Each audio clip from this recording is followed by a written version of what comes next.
Happy blessed Ramadan to all my Muslim followers. It's that holy time of the year again where you'll be fasting for long hours. This is also the perfect time to make significant changes to your lifestyle. To guide you through, I've put together a 28-day weight loss meal plan and also workout plan. Everything will be available on my website, and I've put the links in the description box below. And let's commit to have a fitter fasting month.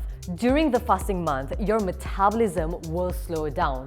So it is very important that you eat right to have enough energy, but don't overdo it. Do read my tips and tricks on making healthier food choices for iftar and sahur, the portion sizes, and also foods to avoid. And also, do check out my tips on exercising. How often should you work out? How long? How intense? What types of exercises?